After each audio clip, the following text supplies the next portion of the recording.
Power Book 2 Ghost Season 3 Episode 7 is where Tarek and Tate previously teamed together to plan revenge after an attack put the street operation on hold.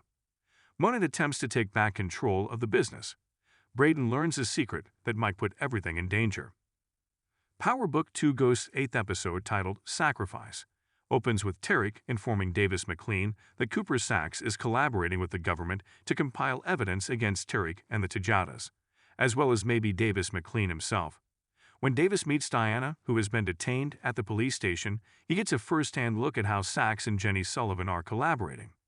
While he doesn't take any direct action, he does set up Tarek's play so that he can entice Saxe and the police to Effie under the pretense that they are arresting her while she is handling a drug shipment. Saxe is no longer a credible source because everything was switched out and cleared up, which the police and Effie are unaware of. Unfortunately for Saxe, Theo heard that he was effectively a snitch and decided to take matters into his own hands by killing both Saxe and himself at the end of the episode. Tarek also receives assistance from RSJ and Braden to remove his and Monet's funds from Weston Holdings and the Lucas and Kiki-run Ponzi scheme. Gordo's family is still convinced that the Tajadas were responsible for his abduction. Kane and Effie suddenly fall in love, but their relationship is short-lived because Effie is later charged with attempted murder in connection with Lauren. Cooper Saxe is no longer a part of the Power universe as of right now. He is shot and killed by Davis' brother Theo at the end of Episode 8, and he later commits suicide. He abandoned all of his morals, personal and professional, during the entire ordeal in the hopes that doing so would eventually lead him to overthrow the St. Patrick regime. In both this week's and previous week's episodes, Tarek is hailed as the mastermind behind the scheme. This week it happened when Braden required a plan to extract Tarek and Monet's money from the Weston Holdings Ponzi scam. Last week it happened when Monet needed a strategy to halt the Russians. As we know from the other incident, Tarek gave Rashad Tate a tip so that the federal authorities could arrive in time to catch the Russians in the act of accepting a fresh shipment of cocaine. In an effort to pressure them into returning not just his money but also Tarek and Monet's in exchange for his silence over the Ponzi scheme, Tarek hooks up with RSJ this week. Tarek has already saved the Tajadas, and Monet is undoubtedly appreciative of Tarek's assistance, but Kane is not.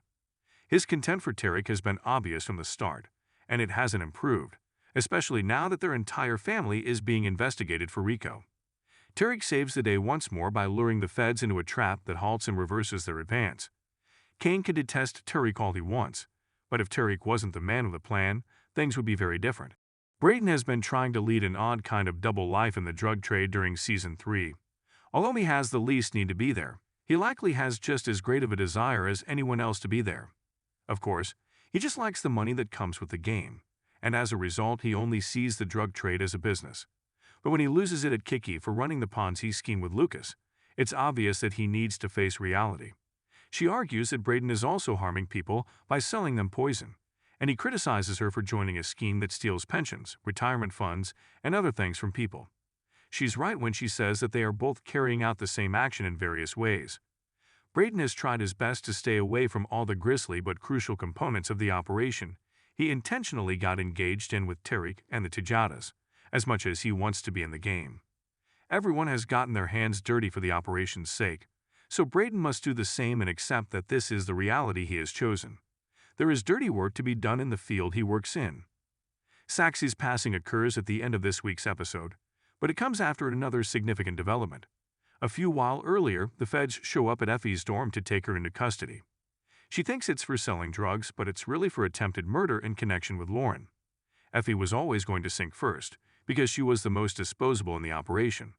It is obvious that this is an effort by Jenny Blanca and her crew to score some form of win after getting duped at the Crash Coin facility. But it's not an unexpected outcome. She was the pawn used to lure the feds into the trap that was set up for them. Thus, this is virtually unarguable.